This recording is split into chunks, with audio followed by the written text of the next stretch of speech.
Welcome to the channel, folks. I'm out here at our local ski hill, Mount Evergreen, and their groomer had a breakdown. Now we're just coming into the time of year that they really need this thing running. It grooms all of the hills behind us here.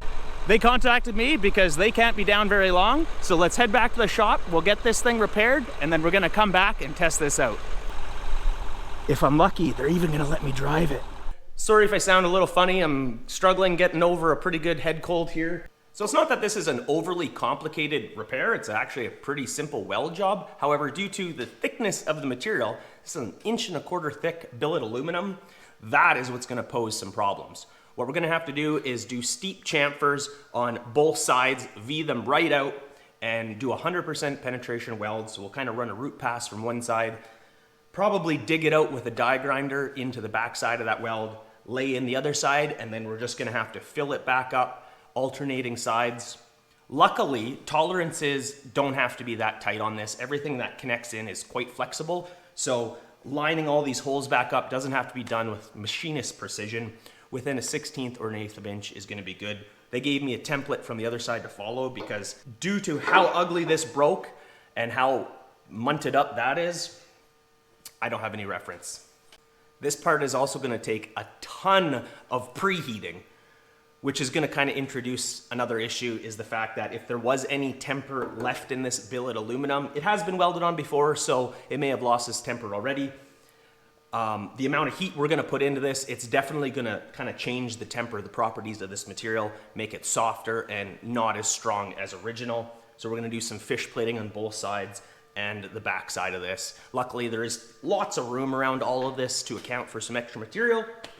But let's get into the repair and I'll sort of explain more about what I'm doing and why I'm doing it.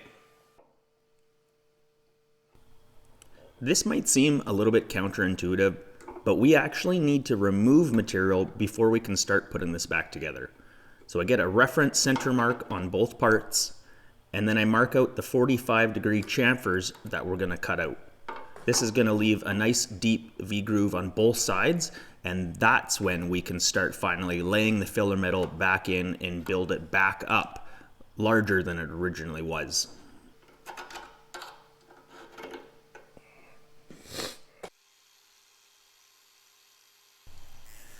A nice portaband would have been real handy here to cut these chamfers, but I don't have one, so I made do with an angle grinder and an aluminum disc. This, however, introduces a bit of a problem, and that's that I contaminated the material. When you touch aluminum or any metal with a grinding disc, you leave a bit of that disc in the metal. For steel, it doesn't matter so much, but aluminum's really picky with that. So I go over it with a carbide burr to remove that contaminated layer and make it all nice and clean. With aluminum, it's clean, clean, and clean.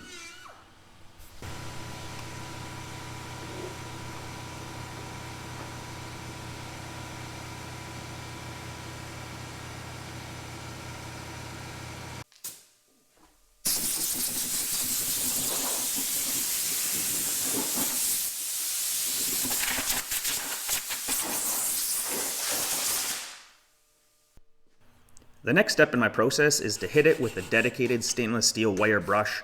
This is going to remove anything left over, and it's also going to take off the oxide layer, prepping the other aluminum for weld. When we're done with the wire brush, we hit it with an acetone wipe to remove any oils that could be possibly on it.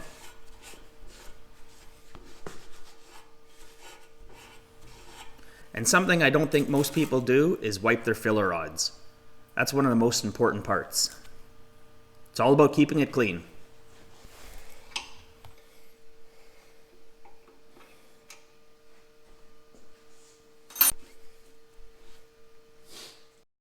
With those parts prepped, it's time to set up a temporary fixture to help hold that part in place while we get those first welds on.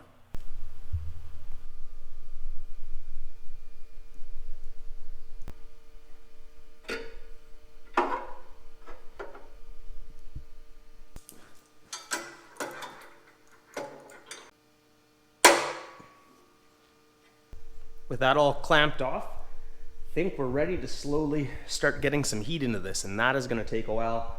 We're going to use the oxyacetylene for that. Fortunately, I don't have a rosebud tip, which would put a lot more heat in faster, but we'll get it there. This isn't the most rigid fixture out there, but it allows me to hold the part in approximately the right place, and I'll just do some welding, keep checking, and we'll be alternating sides.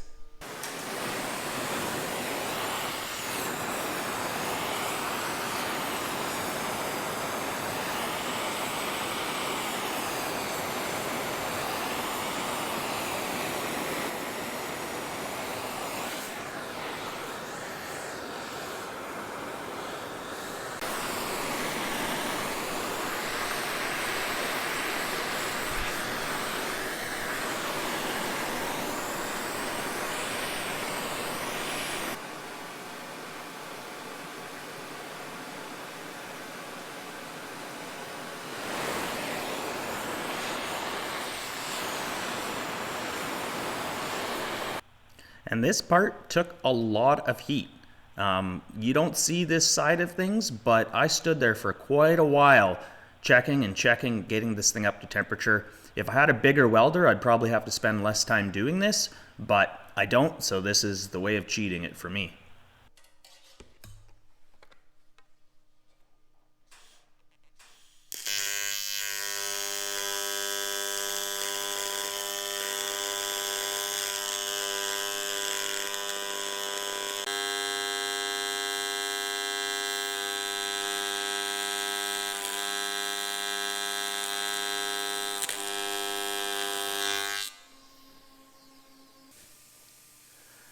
Yeah, thanks for the torches, Devin, and happy retirement. Those first tack welds just weren't puddling in good enough for me to be satisfied, so it was back to the heat and keep going.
Okay, we've reached the first point where we gotta take a break.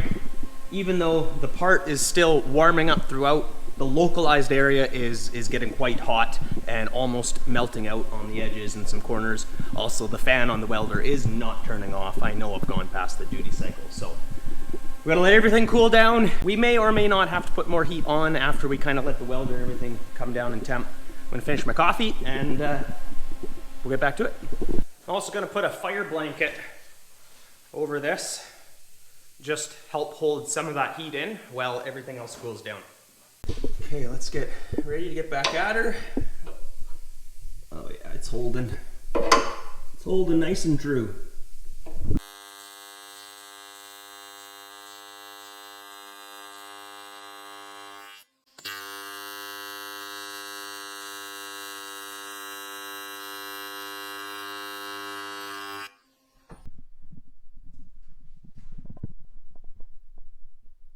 Might have a pass more on each side and then clean up the outer face And I'm undecided if I want to do stringers, weld beads, sort of parallel with the part on all 3 sides, or if I want to fish plate it.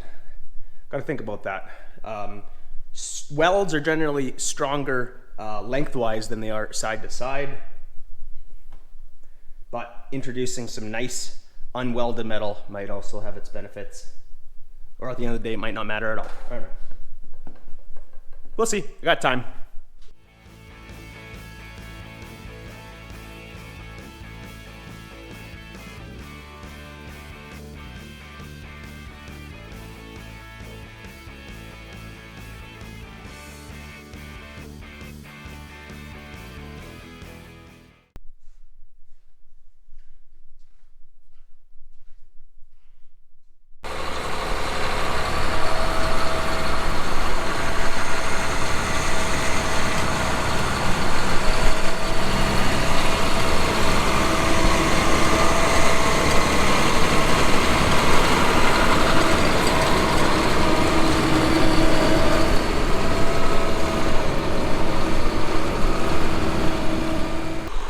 All right, well, let's see if I can show you that part that we repaired.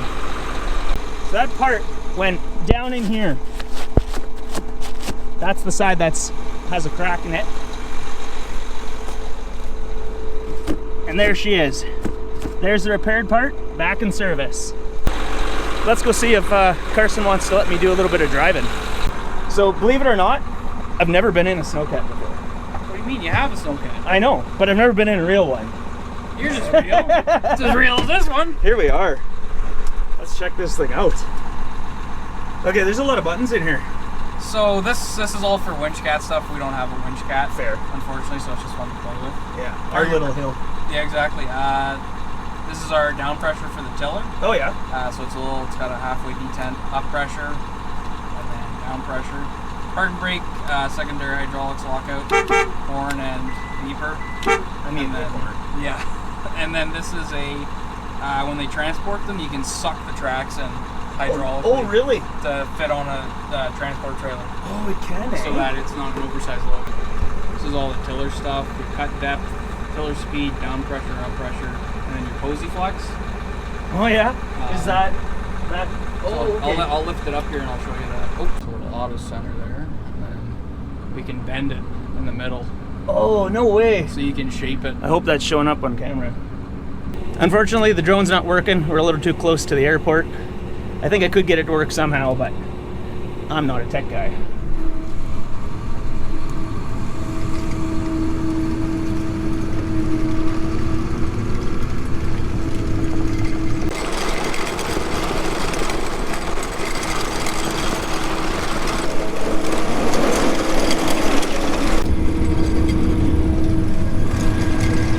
On a 24-degree angle.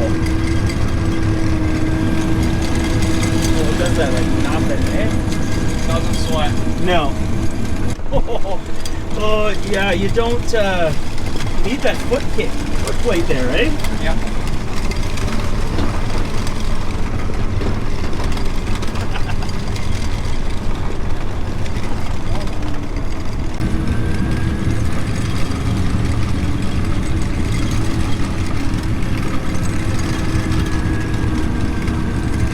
Oh, 26 degrees. What's the highest? It's 30. It's pretty good. It's not exactly a mountain here, but pretty darn good view for where we are.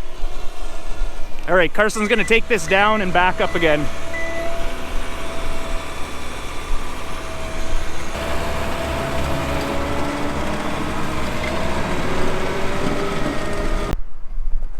If I haven't mentioned it already, I did all this for free for them. We don't have a very big season where we are, so everything they can get, they need. Most of the people out here, I believe, are volunteers. There he comes.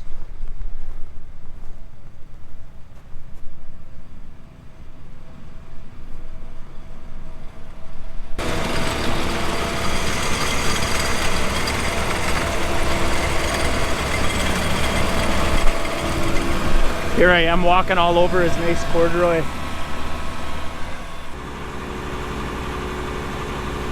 So does this... Oh, so does this seat slide over? Yeah, so you can have it in the middle or on the left side. We all prefer it in the middle. Oh, that's comfy. Yeah. So electric to recline, and then it's just like a truck seat in the front there to slide it up or back. Is that for one throttle if you're on that side? Or? Yeah. And then this is just for center driving. So now your tiller's on. You'll see the Oh yeah. tiller drum come up there. There we can feel it. Yeah. And then now you're good to go. Then we can pick up. Oh, that is, it doesn't take much, does it? This big dial on the side here is your speed control too. So I always keep it full. Some guys like to keep it half.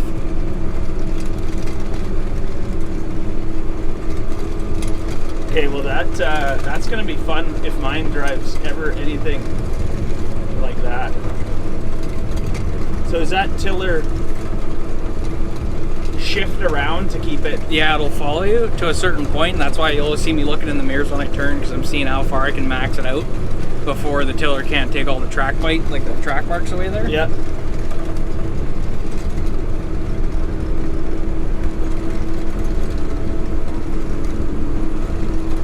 Can I go up the hill? Yeah, go for it. All right, they're letting me go up the hill. Oh. Do those don't zero, do they? What's that?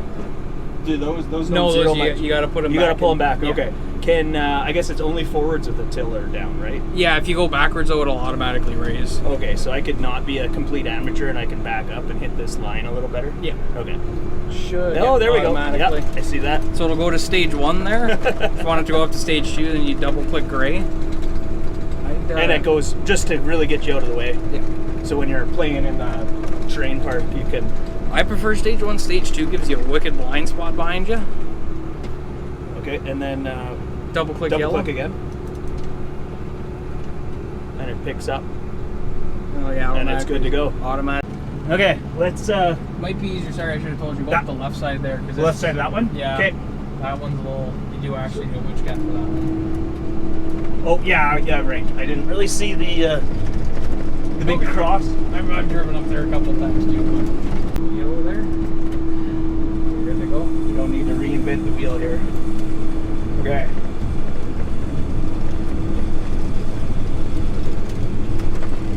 Is that the furthest you'd go left? Sorry, it's just amateur hour on the video guy here.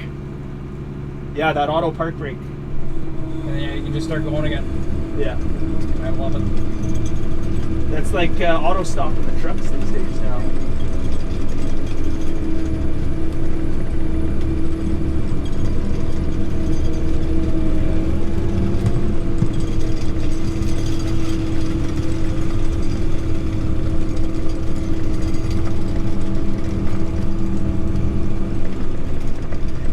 It's funny because I wanna feel like it is it wants to zero, but I keep having to remind myself it doesn't. If it's like if I'm working in the park, tiller's up, just doing blade work. Yeah. And I got a big bunch of like a foot of fluffy snow under me, I can zero turn all day. But as soon as it gets hard packed, the cleats on the track, and you try to zero, you'll actually see them twist and angle. It's horrible. These things do not want to zero turn. I do it with mine because I'm trying to find the weak spots. But I know that's about the worst thing you could do, right? The our older piston bully down there, the red one, I actually threw a track twice. One was right up here, and one was on the train park trying to zero turn. When I shouldn't have, because in my mind, oh, I'll just zero turn quick. Oh, and I threw the track. Ugh. What's how many hours does it take to get a track on? Oh, Quite a few. The one on here, because it was so sketchy to get down, was a solid 20 hours combined. And the train park, we did that one overnight in about 12. Of course, it was right before a big park event. Right. Always, right? They'll never let you down when something like that's supposed to happen. Or you snap the a big aluminum piece on the back. That too. I tell you, the other side's starting to go too. Yeah, you did. Yeah.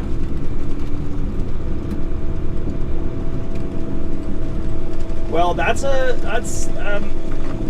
can see that's a little bit of a pucky your butthole going up and down here. When it's icy too, you'll actually the cleats will grab and then they'll let go. She'll chut chut chut chut chut. Oh, so it wants to stop, but it's not stopping. Yeah.